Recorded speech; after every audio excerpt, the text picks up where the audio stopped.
Salam Kerahiman. Hari ini 10 Januari. Kita akan baca dari 4 nomor. 230, 237, 249, dan 281. Kita mulai ya. Dalam nama Bapa dan Putra dan Roh Kudus. Amin. 230. Yesus, hosti yang hidup, Engkau adalah bundaku. Engkau adalah segala-galanya bagiku. Dengan kesederhanaan dan cinta, dengan iman dan kepercayaanlah aku akan selalu datang kepadamu, oh Yesus. Aku akan berbagi segala sesuatu dengan Engkau. Seperti seorang anak dengan ibunya yang tercinta, aku akan membagikan segala kesukaan dan kesedihanku. Singkat kata, segala sesuatu. 237 Jam Kudus. Dalam saat adorasi ini, aku melihat jurang kepapaanku, oh Tuhan. Apapun yang baik di dalam diriku adalah milik-Mu. Tetapi karena aku ini sedemikian malang dan kecil, maka aku berhak meminta kerahiman-Mu yang tanpa batas.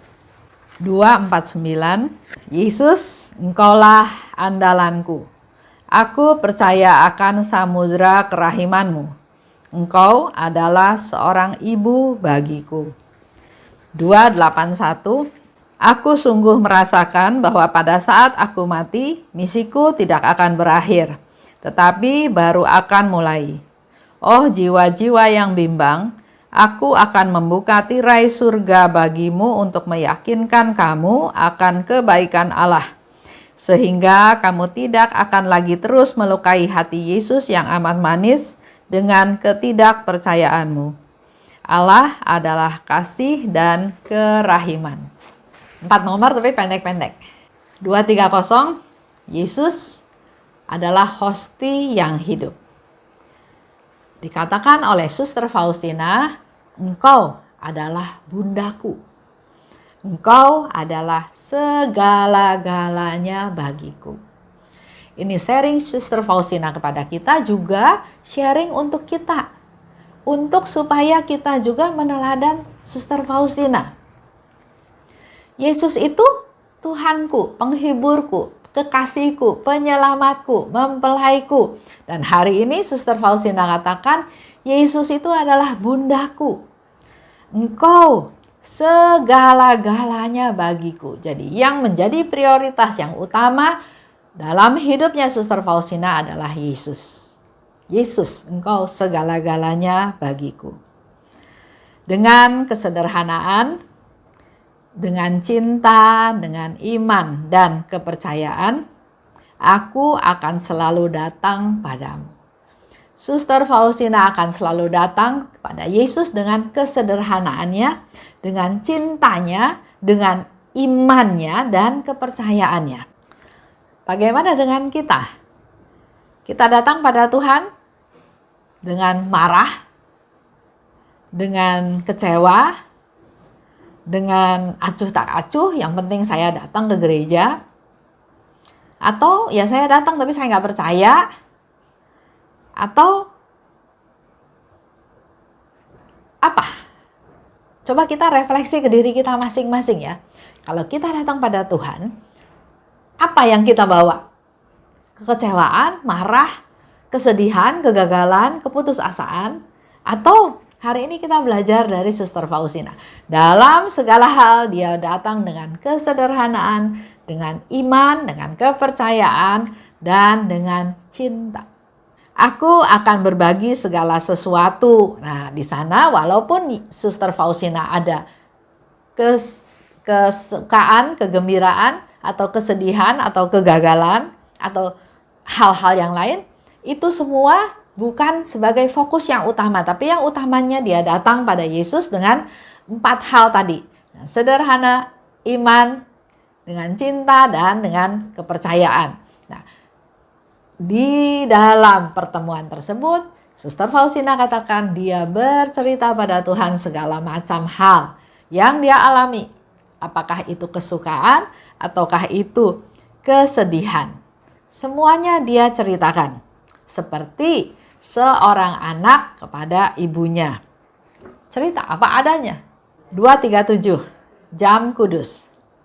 Dalam adorasi, aku melihat jurang kepapaanku. Dalam adorasi, dia mendapat satu penglihatan tentang dia melihat jurang kepapaannya. Tidak berdaya, kecil, berdosa, dan hal lain ya, kepapaannya.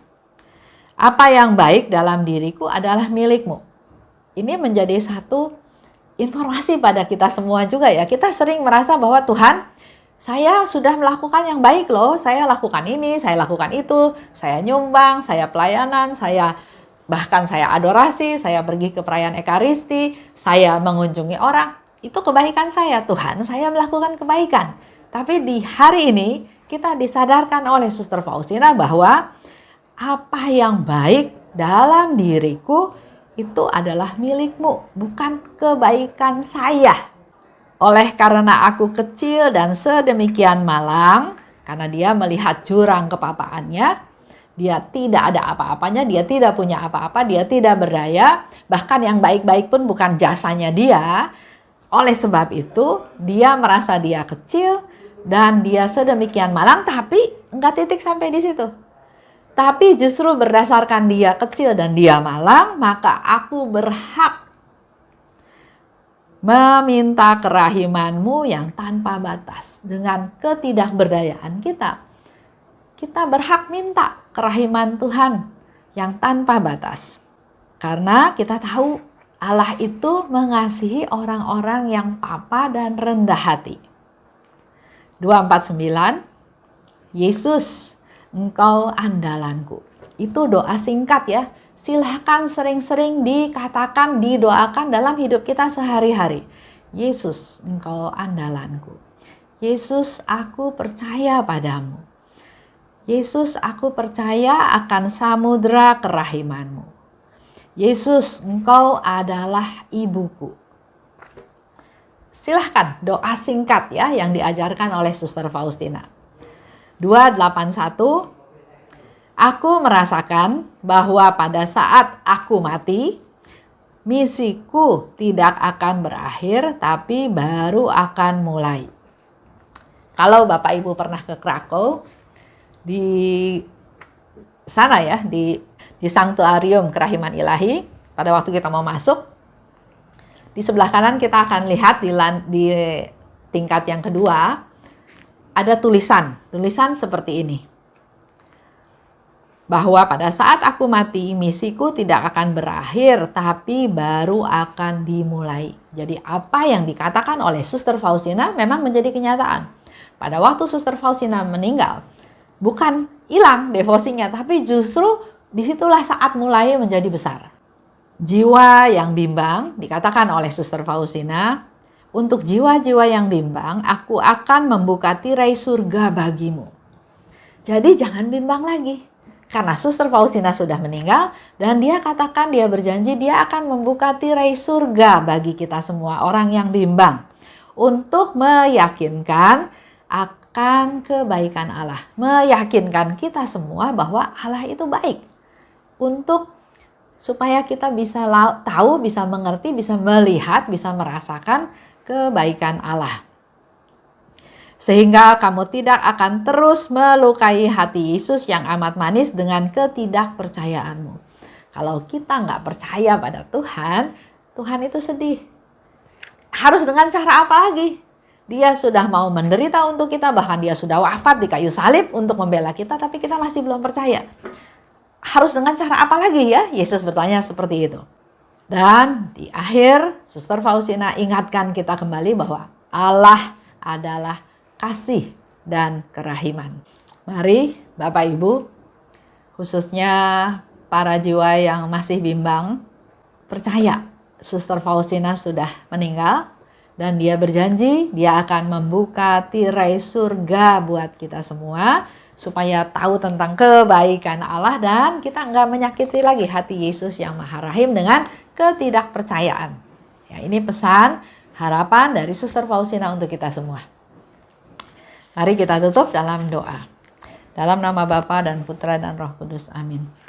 Allah Bapa yang Maha Baik, terima kasih atas pengajaran pada hari ini. Engkau menguatkan kami Tuhan melalui apa yang di-sharingkan oleh Suster Faustina.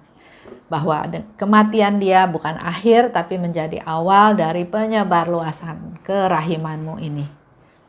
Dan Suster Faustina juga berjanji pada kami jiwa yang bimbang, dia akan membuka tirai surga sehingga kami bisa mengenal, mengetahui, mengalami, merasakan kebaikan-Mu. Dan dengan demikian mampukan kami untuk tidak lagi melukai, menyakiti hati-Mu yang Maha Rahim. Berkati kami Tuhan, urapi kami Tuhan, agar kami boleh menjadi anak-anak yang berkenan di hadapan-Mu, yang menyenangkan hati-Mu. Bunda Maria, doakanlah kami. Santa Faustina, doakanlah kami. Amin. Dalam nama Bapa dan Putra dan Roh Kudus. Amin. Salam kerahiman.